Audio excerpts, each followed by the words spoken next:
Hi everyone, I'm back with another quick video to give you some hints on how to make a card like this and keep those nice even gaps between them. So this is a card that I've designed for my Conquer the Scrap Pile series that I have each month in my newsletter. I'm Carol Ann, Queen of Scraps from Cambridge, New Zealand, and I hope you enjoy this video. And the tip I've got is to use your Stamparatus. So not just for stamping, I also use it for lining up things. So what I've done is I've just got my card base and I've just popped it into the corner there. And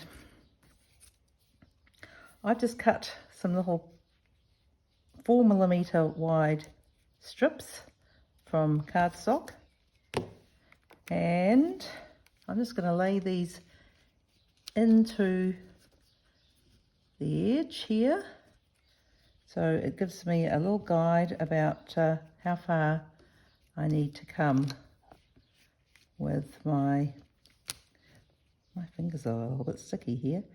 Does that ever happen to you? Okay. Okay, so just lining those up, that just helps you get gets those borders correct, and it's just a little guide that you can use.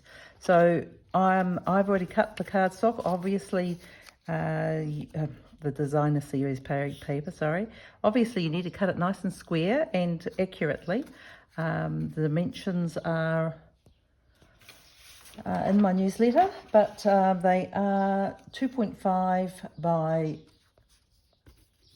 11.1 centimetres, two of those, and these are also the same 2.5 by 6.8.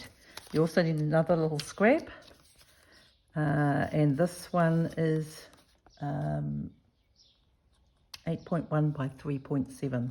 This is actually a scrap that's left over from making my, just cleaning off a bit of glue with my glue eraser. Okay, so let's get going. This is a leftover scrap from making my matching envelope. So that's the other one I showed you before. So what we need is some adhesive, and give me a little bit of wiggle room, as they call it. I like to use Tombow for this one.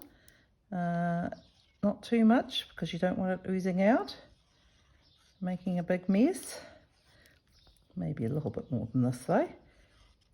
Okay, so this is the first one we're going to pop down here, and we're just going to pop it right onto that, using that as a little guide.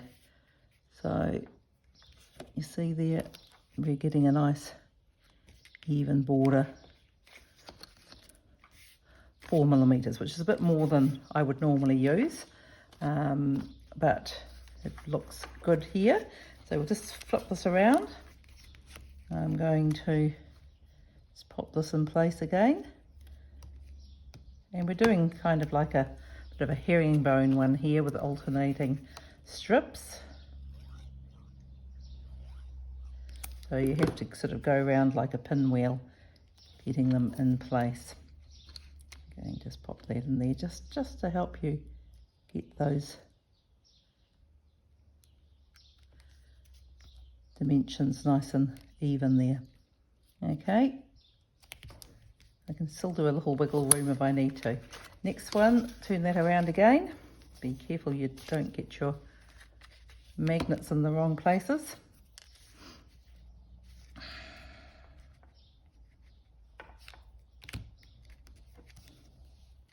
I hope this is helpful for you. It's just another little visual guide. If you're once you get doing lots of these, sometimes you kind of get your eye in, and it's getting a bit too much glue on that one. Oopsie. I'll clean that up with the glue eraser once it's dry. Oops. And let's just bring that down. There's another reason why it's a good idea not to glue right to the edge. And then we've got one more coming up here, which is the other shorter alternate strip. And we'll just pop that into place there as well. And you can see we're pretty well lined up there. I think that looks pretty good. What I'm going to do now, take my other little piece, and it should have a 4mm border all the way around as well. And it should line up with the ends. There we go. So that's the base, and I've already made a little embellishment to go on it using a retired poinsettia petals, but you may have some other. I just like to go with these poinsettia on here, so I can just pop that on there.